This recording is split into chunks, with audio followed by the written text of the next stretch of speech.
To a lot of people, ambition is kind of a mystery. The dictionary says it's an eager desire for distinction, power, or fame. But what does that really mean? Well, let's start with the word eager. All by itself, eager is kind of exciting. Kids are eager for their birthday parties. They expect to be the center of attention, get lots of presents, eat too much. I guess grown-ups are eager for birthdays too. Unless, of course, they're embarrassed that the number of candles on the cake outnumber their achievements. But we can be eager to see a ball game, eager to see our kids in a dance recital, eager to see an old friend, eager to shop for a new car. Eager sounds like a lot of fun. But do you ever hear people say they are eager to live a better life? Eager to have a better family? Eager to make a lot of money? Probably not.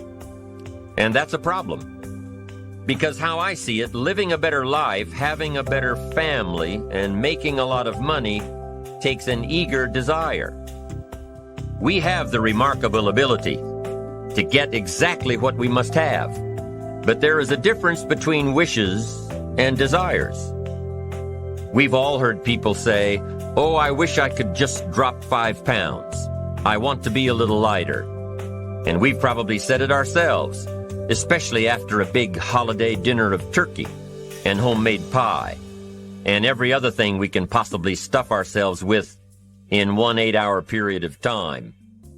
And even though we may wish we could breathe a little easier in our clothing, we have to have the desire to exercise a little more and eat a little less. The "I wish I could lose weight" has to become, "I have the eager desire to lose weight." I'm also sure you've heard people talk about wishing they had more money to pay the bills, or take a vacation, or just to take a little pressure off of life. But before their lifestyle can change, their wish needs to become a desire. If they really desired change, they wouldn't spend their evenings just watching TV and wishing they were doing something more. The backbone of an eager desire to change is discipline. True ambition is disciplined, eager desire. It's that little part within us that says, if I want to be ready for that meeting tomorrow, I need to finish preparing for it today. If I want to make sure I can pay for my kids' college education, I need to start saving today. If I want a better life tomorrow, I need to start working on it today. Ambition is a minute-by-minute, day-by-day mentality. To have the ambition to work towards a better family life, a newer car, a bigger house, a financially secure future, you have to live it every moment. If living a successful life was easy, I'm sure more people would be successful. If just being ambitious was enough, I'm sure all of the broke and perplexed people in the world wouldn't be broke and perplexed. While most people spend most of their lives struggling to earn a living, a much smaller number seem to have everything going their way. Instead of just earning a living, the smaller group is busily working at building and enjoying a fortune. Everything just seems to work out for them. And here sits the much larger group, wondering in awe on how life can be so unfair, complicated, and unjust. So what's the major difference between the little group with so much and the larger group with so little? Despite all the factors that affect our lives, like the kind of parents we have, the schools we attended, the part of the country we grew up in, none has as much potential power for doing good as the ability to dream. Dreams are a projection of the kind of life we want to lead. Dreams can drive you. Dreams can make you skip over obstacles. When we allow our dreams to pull us, they unleash a creative force that can overpower everything in our way. To unleash this power, though, your dreams must be well defined. A fuzzy future has little pull power. Well-defined dreams are not fuzzy. Wishes are fuzzy. To really achieve your dreams, to really have your future plans pull you, your dreams must be vivid.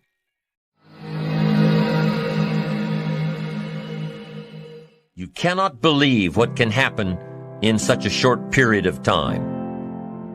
So you ask yourself, what small changes can I start making today? Well, you can start in your car on your way to work. If you're sitting on the highway, stop-and-go traffic, moving at about 15 miles per hour tops, look at the guy or the lady sitting next to you and give them a smile, or thumbs up, or even wave. Now, some people might think you're a little strange, but hey, you'll feel better. And tomorrow, when you get into the office, how about a big cheery hello to the people at the front desk, and everyone you see on the way to your office?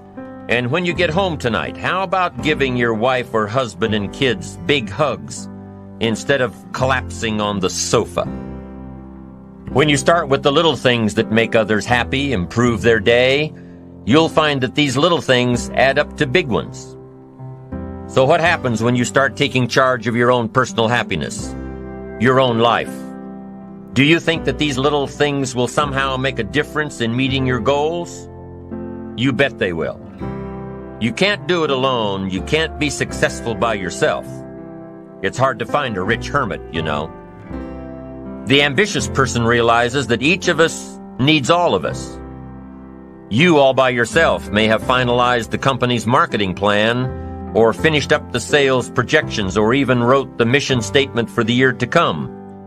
Even if you did this all by yourself, you really had the help of all of those around you who tolerated and supported your need to be undisturbed, or provided service to you during the project.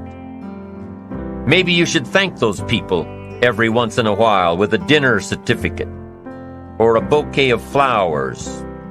After all, without your support team, you probably wouldn't be where you are today.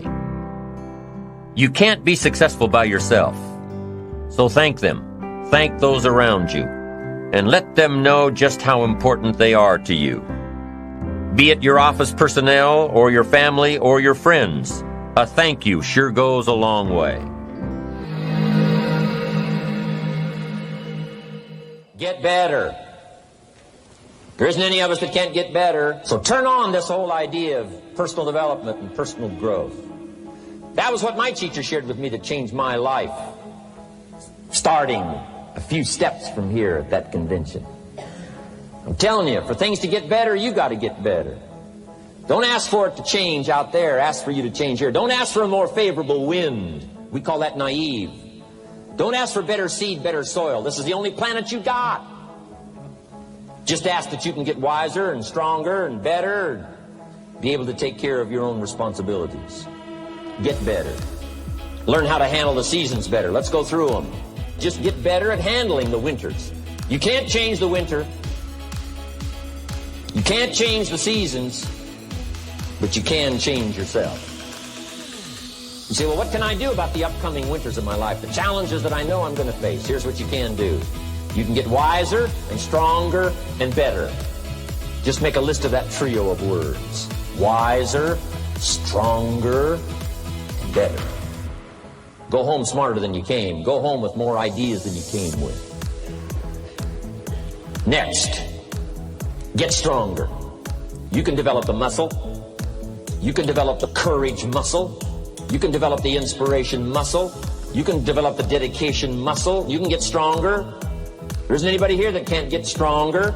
Next time we see you, may not even recognize you. How strong you're going to be able to become in language, in style, and personality, the ability to cope, the ability to handle with anything that happens, no matter what happens. And the third one is get better. We can all get better. I've gotten better. First talk I gave, I stood up, my mind sat back down. But here's the secret to my success. I stood up and did it again. I stood up and I did it again. And I did it again, and I did it again all those many years ago. I did it when I was scared, and I did it when I didn't want to, and I did it when I was ill. And I did it when it didn't work well, and I did it when they didn't appreciate it, and I didn't a lot of times when I didn't know much what I was doing. I just did it anyway. And now all these years later, I'm asked to walk on this stage with the greatest introduction I've ever had, greatest response and welcome I've ever had, the greatest opportunity I've ever had to touch this many lives with a mixture of words and heart and soul. I got better.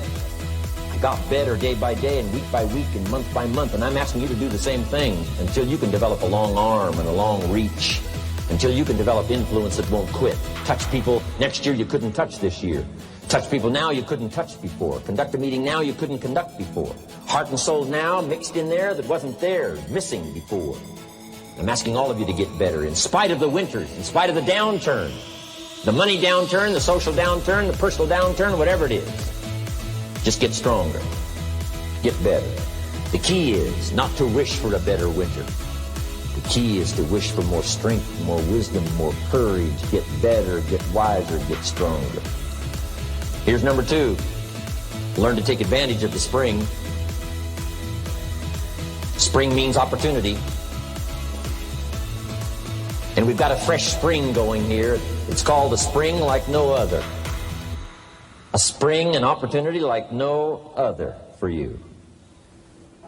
But here's the clue. Spring is not a guarantee of a harvest in the fall and the autumn harvest time. Here's what you must learn to do. Underline the 2 words if you're taking notes. Take advantage. Take advantage of the spring. Don't just be faked out by the spring because the nice weather has come and looks like everything is going to be a lot better. The winter's finally passed. The spring is here. I'm telling you, that's not going to do it for you. Just because the spring is here, it's not going to do it for you. You got to seize it with your own 2 hands and take advantage. Read the books. Study the tapes. Go back through your notes. Get ready to cash in on the spring. And now there's a sense of urgency here. Here's why. Spring doesn't last that long. Sooner let's take advantage of it. It's called take advantage of the spring. And there's also an urgency here. How many springs have you got in a lifetime? Not very many. Life is brief at the longest. The Beatles wrote, life is very short. And for John Lennon, it was extra short. For Michael Landon, it was extra short. But it is short. There's an urgency here. Don't waste your springs. Don't just let them pass, hoping the time will pass. Take advantage. Last year, it was seize the moment. And I'm asking you now this season to seize the spring opportunity. You've got a new organization going, seize the spring. You've got a new distributor going, seize the spring. You've got a new life situation going, seize the spring. Take advantage of it.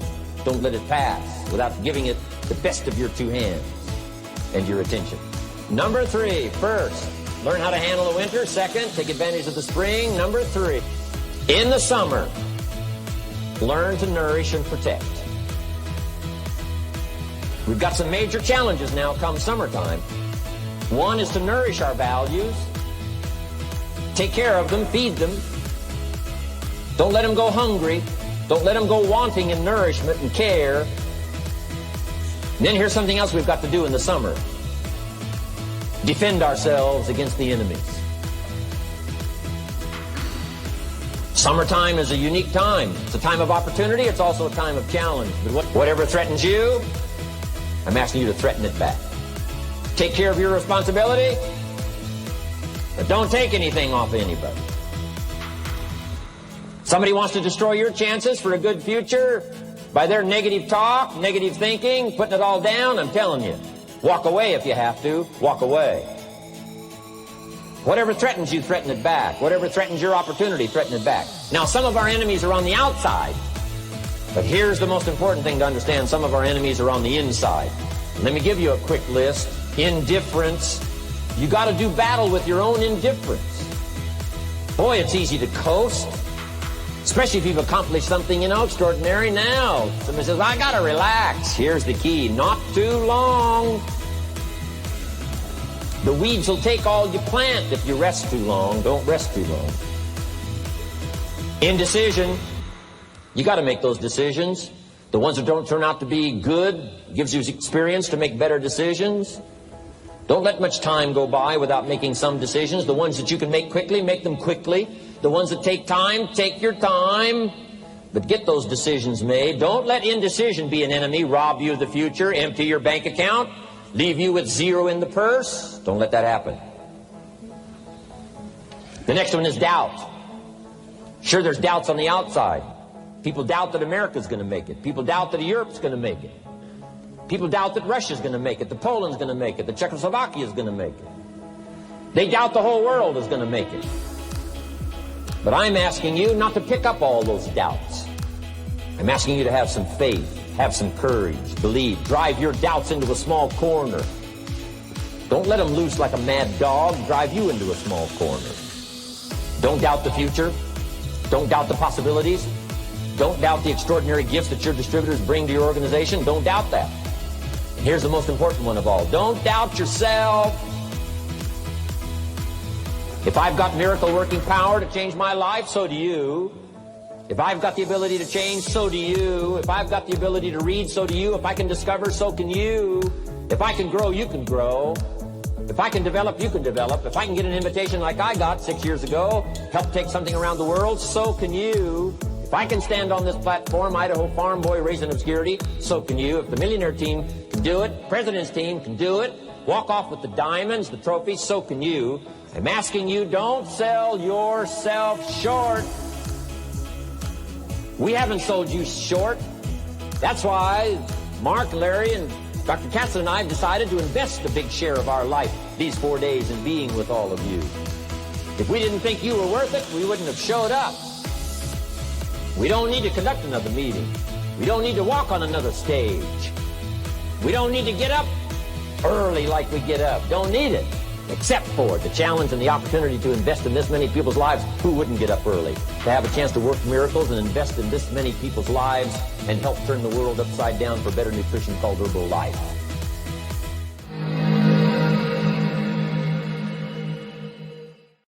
One of the issues Mr. James dealt with in his lifetime was, what does it mean to be a success, a significant person? After years of pondering this question, William James described success as a combination of two things. Number one, an inner ideal which is followed persistently with courage. And number two, outer achievement related to that ideal. Let's go back to number one, an inner ideal which is followed persistently with courage. I take that to mean defining a goal and having the resolve to complete it. No matter what, I'll do it or die. Promise yourself you'll read the books until your skills change. Go to the seminars until you get a handle on it. Do it until it makes sense. Practice it until you've got it right. Don't give up until you get where you want to be, however long that is. Step by step, piece by piece, book by book, seminar by seminar, do it until. Go for it. Until is a very important word. It's magic. It means that you'll never give up. Don't miss the chance to grow, to pay the price. Until you learn, change, grow. You'll discover some of life's great treasures when you pay that price. William James' second part to success dealt with the outer achievement related to that ideal. You need both aspects to really be a success. But what Dr. James realized about his philosophy of success was that the first part is indeed more important than the second. Going for it. As long as you're working toward your inner goal, your dream, then success is possible. But once you give up your inner vision, then you can never become successful. You never will become successful. Until doesn't even matter. Now, maybe the person who's been working on a project for 10 years can be successful in his own right, if he's honestly working toward it, doing everything to make himself worthy of reaching the dream, really happy with where he is, doing it until. Then maybe he is a success. It's a personal thing, going for it one step at a time. Going for small accomplishments along the way for however long it takes.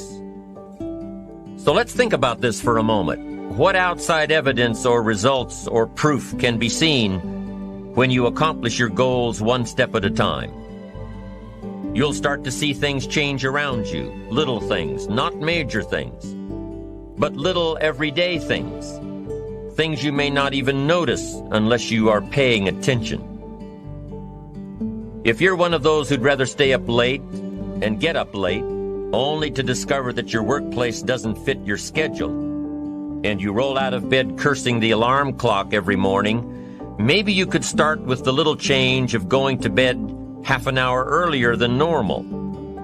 And maybe you'll see, in time of course, you can't train your body overnight, maybe you'll find out that you jump out of bed in a better mood, and that your day will start better, and that you'll get more done, and that the people around you that caused you problems aren't so hard to work with after all.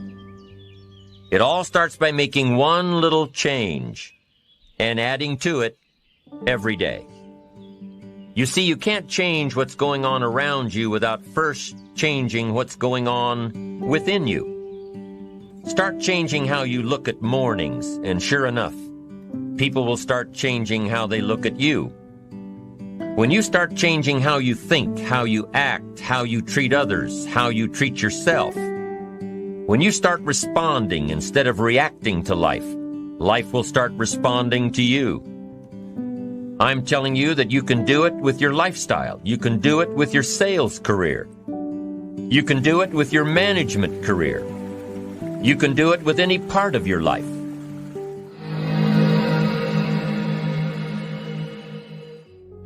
You don't have to worry about the winds that will most certainly blow around you, the obstacles, the negativity that will stand in your way. You don't have to worry about what other people will say. You just have to keep your mind on your course. Those winds may blow fast and furious, but if you know your path, if you know where you are going, they will help push you toward the dreams and goals and treasures that you have already decided you're going after. Your goals will push you forward, ahead of the stormy weather. There are some amazing people around that we can learn from today, people who have already braved the storms and come out on top, people who are still alive today, people who started with nothing and ended up with something great, famous people, not so famous people, maybe even people you know, but don't know their stories. People who had an early vision and ambition. People who turned their focused dreams into the reality of success. One of my friends tells this story about her dad. She thinks he's cheap. She gives him a hard time every time they go to one of those all-you-can-eat places, because he eats all he can eat, until he can't move, until he needs to take something for indigestion. But she knows where he came from, his history, and understands just why he is the way he is. He eats all he can eat because he was raised in an orphanage, a place where you had to grab all you could or you'd be hungry. But the real story behind her father is that he made himself a millionaire with nothing more than a dream. He watched his own father drown when he was 4, was taken away from his mother a few years later and put into an orphanage because he was so bad. Raised by other people, strangers.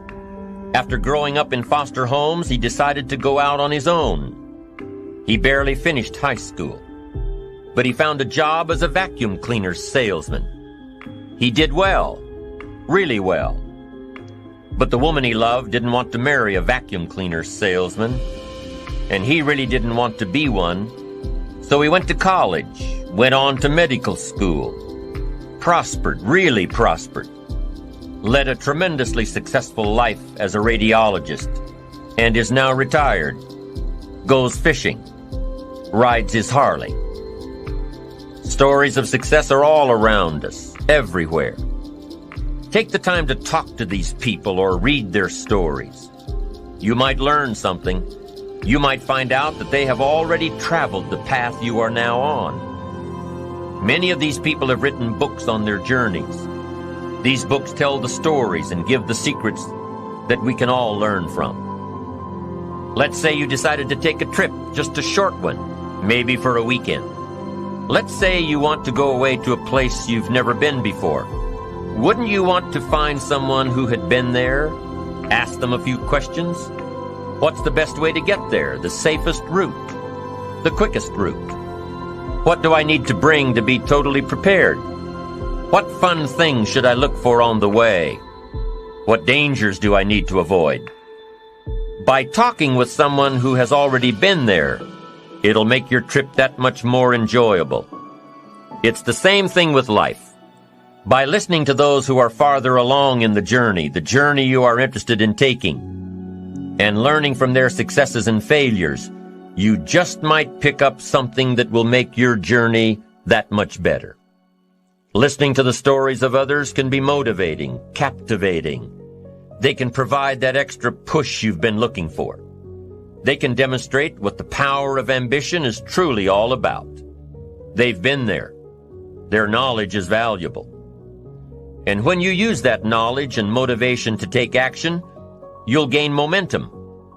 Eventually, you will find that the key to motivation, true motivation, is right there inside you. You won't have to look elsewhere to get pumped up, turned on, charged up. With the right knowledge behind you, you will learn how to motivate yourself. With the right knowledge, you will find yourself becoming inspired on your own. And in order to move forward, you must be motivated, inspired, ambitious. You must have dreams and goals that create ambition. Good ambition, positive ambition. Now, ambition does not mean being greedy. It does not mean being selfish. It does not mean getting ahead at the expense of others. Ambition is not greed. Ambition is not avarice, an all-consuming desire for wealth. Ambition is not hoping you can win at the expense of others. Do you suppose Judas was ambitious? He ended up with 30 pieces of silver, a fortune in those days. Was Judas successful because he had all that money? No, Judas sold out. Was Judas happy when it was all over with? No. The money didn't make him happy. What he did to get the money certainly didn't make him happy. What Judas became in the pursuit of his fortune caused him to end his own life. What drove him was not ambition. Ambition is not greed.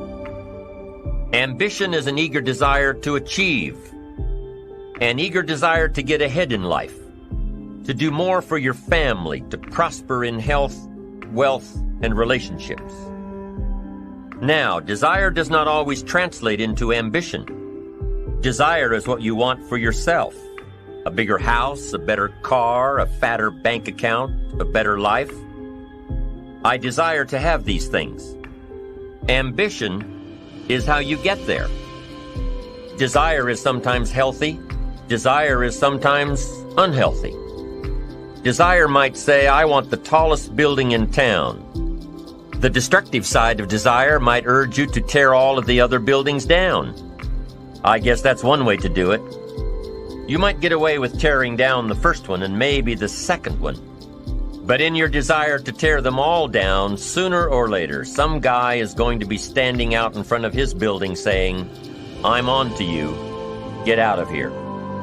And pretty soon you're no longer known as a builder. You're known as a destroyer. Now, the second way to have the tallest building in town is to see it, dream it, and plan it, and put your team on it, work on it. Go through all of the steps to get there. Do it right. Have the ambition to be the owner of the tallest building in town. And go through all of the right steps to get there. If you really want it, and have the skills to do it, and the patience to weather all of the storms, your ambition will lead you there.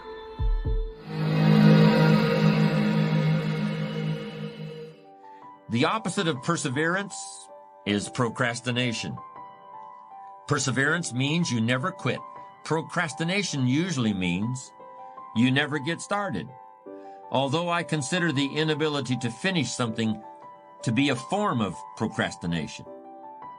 Ask people why they procrastinate, and you'll often hear something like this: I'm a perfectionist. Everything has to be just right before I can get down to work. No distractions, not too much noise, no telephone calls interrupting me. And of course, I have to be feeling well physically too. I can't work when I have a headache. The other end of procrastination, being unable to finish, also has a perfectionist explanation. I'm just never satisfied. I'm my own harshest critic. If all the I's aren't dotted and all the T's aren't crossed, I just can't consider that I'm done. That's just the way I am, and I'll probably never change. Do you see what's going on here? A fault is being turned into a virtue. The perfectionist is saying that his standards are just too high for this world. This fault into virtue syndrome is a common defense when people are called upon to discuss their weaknesses. But in the end, it's just a very pious kind of excuse-making. It certainly doesn't have anything to do with what's really behind procrastination. The basis of procrastination could be fear of failure.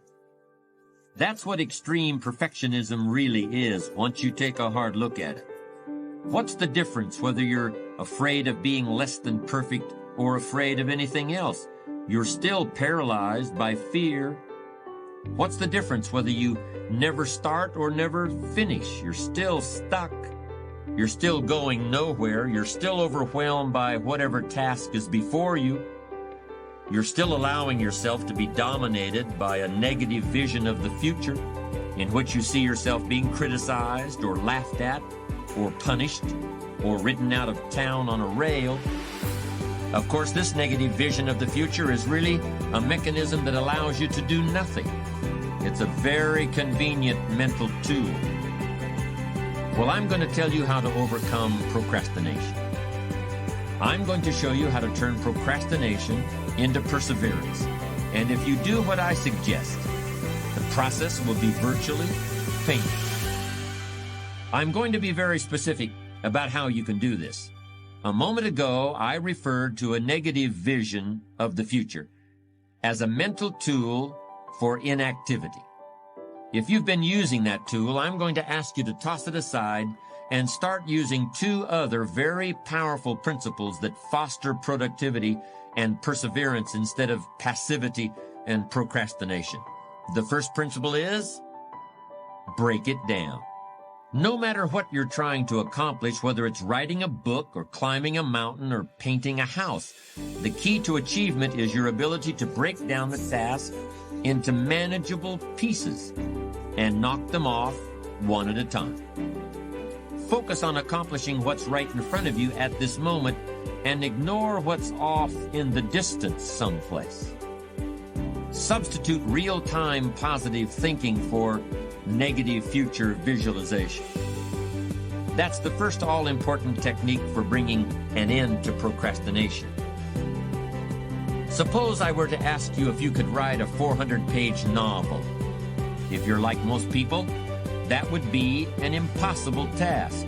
As soon as I ask you that question, a picture appears in your mind of a big fat book lying on a coffee table, hundreds and hundreds of words covering every page. Yes, somebody must have written the book that you see in your mind's eye, but that person surely wasn't you. But suppose I ask you a different question. Suppose I ask if you can write a page and a quarter a day for 1 year. Do you think you could do it? Now the task is starting to seem more manageable. We're breaking down the 400-page book into bite-sized pieces. But even so, I suspect many people would still find the prospect intimidating. Do you see why? Writing a page and a quarter may not seem so bad, but you're being asked to look ahead 1 whole year. When people start to look that far ahead, many of them automatically go into a negative mode. So let me formulate the idea of writing a book in yet another way. Let me break it down even more. Suppose I were to ask you, can you fill up a page and a quarter with words, not for a year, not for a month, not even for a week, but just today? Don't look any further ahead than that. I believe most people would confidently declare that they could accomplish that. And of course, these would be the same people who feel totally incapable of writing a whole book. Then if I said the same thing to those people tomorrow, if I told them, I don't want you to look back, I don't want you to look ahead, I just want you to fill up a page and a quarter this day, do you think you can do it? One day at a time. You've probably heard that phrase. That's what we're doing here. We're breaking the time required for a major task down into one-day segments. And we're breaking the work involved in writing a 400-page book down into page and a quarter increments. Keep this up for 1 year, and you'll write the book. Discipline yourself to look neither forward nor backward, and you can accomplish things you never thought you could possibly do. One of the beauties of this technique is the fact that you can really take it to the extremes if you have to. If writing a page and a quarter during one day still seems too much for you, break it down even more. Try to write 3 sentences in the next hour. Don't look any further ahead than that. Come up with a way of looking at the task that finally seems manageable. Then all you have to do is persevere. Procrastination won't be a problem because the task is now so small that fear won't kick in. And it all begins with those 3 words: break it down. My second technique for defeating procrastination is also only 3 words long. The 3 words are: write it down. We've seen how important writing is to goal setting. The writing you'll do for beating procrastination is very similar, but instead of focusing on the future, you're now going to be writing about the present, just as you experience it every day. Instead of describing the things that you want to do or the places you want to go, you're going to describe what you actually do with your time, and you're going to keep a written record of the places you actually go. In other words, you're going to keep a diary of your activities, and you're going to be amazed by the distractions, detours, and downright wastes of time that you come up with during the course of a day. All of these get in the way of achieving your goals. For many people, it's almost like they planned it that way, and maybe at some unconscious level, they did. The great thing about keeping a time diary is that it brings all this out in the open. It forces you to see what you're actually doing and what you're not doing. The time diary doesn't have to be anything elaborate. Just buy a little spiral notebook that you can easily carry in your pocket. When you go to lunch, when you drive across town, when you go to the dry cleaners, when you spend some time shooting the breeze at the copy machine, make a quick note of the time you began the activity and the time it ended. Try to make this notation as soon as possible, but if it's inconvenient to do it immediately, you can do it later. But you should make an entry in your time diary at least once every 30 minutes. And you should keep this up for at least a week. What else do you have to do to gain the benefits of this extremely powerful productivity technique? Nothing. You don't have to do anything else at all. It's just a process for making yourself aware of how you actually spend your time. You will naturally and effortlessly begin to reorganize your life. Perhaps that seems like too much to believe, but it's true. When you're forced to write down the fact that you hung out at the coffee machine for 15 minutes today, you'll think twice about doing that again tomorrow. When you've got to put it in writing that you worked on an important project for 30 minutes today and then took a break to read the newspaper, you'll persevere a little longer on the project tomorrow and forget about the newspaper. Just try keeping a time diary for 1 week, and you'll see how it can revolutionize your ability to focus and achieve your goals. Break it down, write it down. Very easy to understand, very straightforward.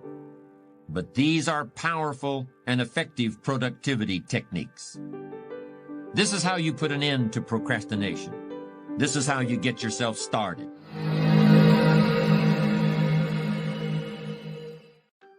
We're affected by 5 things primarily. Number one, the environment, which affects us all. It doesn't hurt to make a simple contribution to the environment. Pick up a piece of trash and throw it in the receptacle. If everybody did that, what a better world it would be. A little contribution that costs nothing. I finally learned how simple it was to turn out the lights before I left my hotel room, to make a contribution. How much time does it take? A fraction of a second. Saves a little more electricity. What if everybody did? Maybe the cost of a room might come in. Everybody contributed, and everybody said, well, the hotel's going to benefit. Here's the answer to that. What difference does it make? What difference does it make if it's easy for you to make a contribution if you don't make it? Say, no, I leave all the lights on, it's the hotel, not me anyway. Then you have the wrong attitude. The attitude is, if it's easy for me to conserve, if it's easy for me to do something that becomes my daily and yearly and life routine, what it does for my psyche, what it does for my self-esteem, even though it's quiet self-esteem, it's not publicized, it's not something you're recognized for, in front of an audience of 10,000, but it's something that you recognize. Here's the kind of person I am, whether anyone ever sees it or not. Here's the things I do that helps to accelerate my own self-esteem. I don't need public recognition. I don't need a pin for it. I don't need a Congressional Medal of Honor.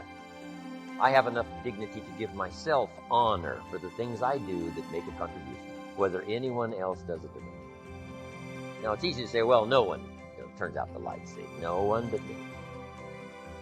I'm one of those rare individuals. And that doesn't have to be publicly recognized. Just so in your heart and soul, you know you are one of those rare individuals that does these little things. So we're affected by the environment. Next, we're affected by events.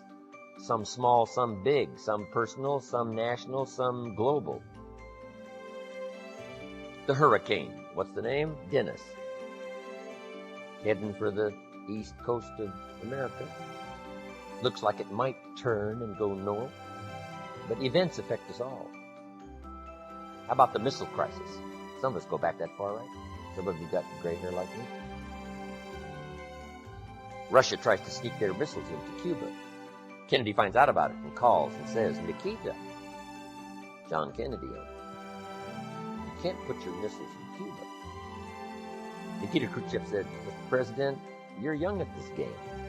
This is Nikita Khrushchev. This is Russia you're talking to. We can put our missiles wherever we darn well please. Wow, that started it. Next call. Mr. Khrushchev, sir. Not in Cuba. 90 miles from America. Khrushchev says, well, Mr. Kennedy, I hate to inform you, but the ships are already on the way with the missiles. Next call. Mr. Khrushchev, John Kennedy. Sir, I must inform you, and you must hear me clearly. We will not let your ships arrive. Now it's getting tough. People are starting to dig bomb shelters, right? When they heard this scenario. Next call. Nikita Khrushchev says, Mr. Kennedy, I promise you, sir, if you touch those ships, you've got war. Wow. Last call. John Kennedy says, Mr. Chairman, please, sir, I promise you, if it is war, Russia will cease to exist. There won't be any more Russia. Last call. And Nikita decided he better take his missiles and go back home. And the world breathed a little easier. Right? Those kind of events affect us all. But they're small events and daily events, and family events, and national events, and community events. We're all affected by the events. Here's number 3. We're affected by knowledge. Whatever we know or don't know. Good phrase to jot down if you haven't done it before in one of my seminars. Ignorance is not bliss. Ignorance is tragedy. Ignorance is devastation. Ignorance creates lack. Ignorance creates disease. Ignorance will shorten your life. Ignorance will empty your life, leave you with the husks, nothing to account for. Ignorance. Ignorance is not bliss. Here's another good one to note. What you don't know will hurt you. What you don't know will tragically affect your life. What you don't know will leave your life empty. What you don't know will leave you without a love affair or a relationship. What you don't know. So, we're all affected by knowledge, whether we know, whether we don't know. That's why you've got to read the books. Key phrase, the book you don't read won't help. Next, we're affected by results. Whatever results you're currently getting, the harvest of your own decisions. Those are your current results. We're affected by those, whether it's financial results or personal results or social results. We're all affected by results. Disciplines undone in the future give us poor results. Discipline managed well gives us good results. Here's number 5. We're affected by our dreams, our vision of the future. Next key, you want to make sure that the greatest pull on your life is the pull of the future. Some people live in the past and let their life be continually pulled and influenced by the past. And yes, we must remember the past and review the past to make it useful to invest in the future. But here's the key. Make sure that the greatest pull on your life is the pull of the future. Now, if you're skimpy on your dreams, if you're skimpy on your objectives and your purposes, if that isn't very well planned, then it doesn't pull very hard. Then you have more of a tendency to be pulled by the past, or to be pulled apart by events or circumstances, or to be pulled apart by distractions. So in order to save yourself from being pulled apart by distractions or pulled back to the past, you want to now start really designing the future so that the greatest part of your attention and focus and pull, like a magnet, pulls you forward into the future to accomplish your goals. But if you're weak in learning to set goals, if you haven't really worked on this that we're going to work on, then that is a solution you need to consider. Goals are like a magnet. They pull, and the stronger they are, and the more purposeful they are, the bigger they are, the more unique they are, the stronger they pull. If you have excellent goals and high dreams, here's what they also do. They pull you through all kinds of down days, down seasons. They pull you through a winter of discontent. They pull you through distraction on every side that says, look here, look here, look here. Strong, powerful dreams like a magnet pull you through that. Strong dreams and goals pull you through a disaster. Some people get swallowed by the disaster because they have nothing on the other side of the disaster to pull them through. A bad day can almost overwhelm you if you don't have something really purposeful to go for at the other side of that day. At the other side of the difficult time, at the other side of the down time. If you've got plenty out there to attract and pull, it'll pull you through all these things. And very little of it will attach itself to you. You'll be able to get through some of the most difficult times if you have this spectacular vision ahead of you of where you're going and what you're going to accomplish. Getting through will be easy or easier. So, learning to set goals, it is an incredible experience. Once I learned it, it transformed my life forever. Being here today is an accomplishment of my goals.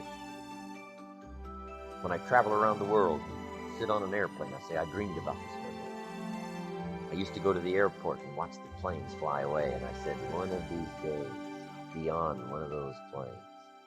I dreamed about it. I dreamed about the other side of the world. I'd never been to Italy, but I dreamed about it. I'd never been to Israel, but I dreamed about it. Never been to South Africa, but I dreamed about it. Never been to Australia, but I dreamed about it. Sure enough, step by step and country by country and flight by flight, I started checking them off my list. It was the most exhilarating feeling. Powerful. To set those goals, reach out there into the future, design something to the best of your ability, refine it as you go, tear it up periodically if you want to, set a whole new list. It's your life. It's your future.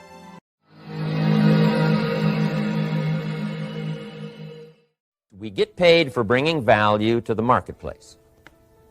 Now, it takes time to bring value to the marketplace. However, we do not get paid for time, so we cross that out. Mistakenly, the man says, I'm making about $20 for an hour. Not true. If that was true, you could just stay home, right, and have him send your money. So that's not true. We don't get paid for time. We get paid for value brought to the marketplace. Now, since that's true, here's one of the key questions of my talk to you today. Is it possible to become twice as valuable to the marketplace and make twice as much money in the same time? Is that possible? The answer is yes. Could you become 3 times as valuable as you might be right now to the marketplace and make 3 times as much money in the same time? And the answer is yes. 5 times, 10 times? Of course. America is unique. It's a ladder to climb. It starts down here, let's say, at $5 an hour, and it keeps going up. Top income last year, $80 million. The guy who runs Coca-Cola. Now, that's a heck of a ladder. That's why everybody wants to come here, right? The boat people are not headed for Vietnam. People haven't plotted and schemed for 50 years saying if I could just get to Poland, everything would be okay. Not true. Everybody wants to come to America. And the reason is because we've got the best wind ever blowing in our favor. We've got the best economic opportunity anybody's had in 6,500 years. And all you have to do is understand it and take advantage of it. Now, there's some key questions to ask here. Why would the marketplace pay someone only $5 an hour? Very simple answer. They're not very valuable to the marketplace. Now, we must underline to the marketplace. This person might be a very valuable brother. Yes. Member of the family, valuable. Yes. Valuable member of the church, of course. Valuable citizen of the country? Yes. Valuable in the sight of God? No doubt. We're all of equal value in the sight of God. But if you're not very valuable to the marketplace, you don't get much money. You say, well, it shouldn't be that way. Well, then you got to start your own country. You know, this one's been in process for 200 years, and this is the best we've been able to come up with so far. But here's the key. You don't have to stay here. Now, there was a big debate in Congress last year that this $5 was not enough, should be 6, should be 6, should be 6. But we don't need legislation. 6 is already on this ladder. The next step up. You know, if you work for McDonald's, they'll pay you $5 an hour to take out the trash. If you whistle while you take out the trash, they'll pay you $6 an hour. So we don't need that legislation. You just need to take lessons on how to whistle. Have a good attitude. Now, as you begin to climb this ladder, why would the marketplace pay some people $50 an hour? Answer, evidently, they must be more valuable to the marketplace. 10 times more valuable. And is that possible for someone to be 10 times more valuable and earn $50 an hour instead of 5? And the answer is yes. That's what America is all about. Now, why would the marketplace pay some people $500 an hour? Evidently, this person must be much more valuable to the marketplace. That's what's important to understand, to the marketplace. And would the marketplace pay one person $80 million for 1 year's work? And the answer is, of course. If you helped a company make $1 billion, would they pay you $80 million? I'm telling you, it is possible. And that's why America is so exciting. That's why this financial ladder is so exciting. It's possible for all of this to come true for all of you, no matter where you start. As a student in school, just getting started out there in the workplace, this is all possible for you. Now, Mr. Schoaf gave me the clue on how to climb this ladder as high as I wanted to climb. Now, we're talking primarily economics here. There's a lot of other ways to become valuable to your family, valuable to your friends, valuable to the community, valuable to the team, right? Valuable to the team effort, valuable to the concert. But here's what he said to me. In climbing this ladder economically, all you have to do is work harder on yourself than you do on your job. Once I heard that, it made sense to me. I kept hoping that everything else would change around me, found out that if I went to work on myself, worked on my skills, worked on my language, if I became better than I was each year, if I grew in skills and language and vocabulary and competence, then I would become attractive to the marketplace. Not very long ago, a company called me and said, Mr. Rohn, we're expanding internationally. We'd like to have a bit of your expertise to help us. Would you give us a bit of your time? We'll add some millions to your fortune. And I said, okay. And I thought later, isn't that interesting they would call me? Then my second thought was, of course they'd call me. Who else would they call? I can get the job done. Now, what a contrast for me, farm boy from Idaho, raised in obscurity, parents of modest means, broke when I was 25. How come I would get a telephone call and someone offer me a lot of money to help them in expanding around the world? Simple answer, evidently. Something happened to me between age 25 and where I am today. And I can tell you where it all started. From my teacher, Mr. Schoaf, who said to me, we don't have to change what's going on out there. That's the wind that's blowing. All we have to do is change what's going on in here. And now there's several ways to do that on personal development. And let me give you those ways. Here's the first one. We must learn from personal experience. Pretty simple. Learn from what happens to you. Take a look back over the last few months. Did you make some mistakes? How could you correct those for the future? Take a look back over the last year. Have you done it right or done it wrong? Let's correct it for the next year. Learn from your personal experience. Mr. Schoaf asked me when I first met him, he said, Mr. Rohn, how are you doing? You've been out there now 6 years. And I said, I'm not doing very well. He said, I suggest you not do that anymore. What a simple, swift analysis to my situation.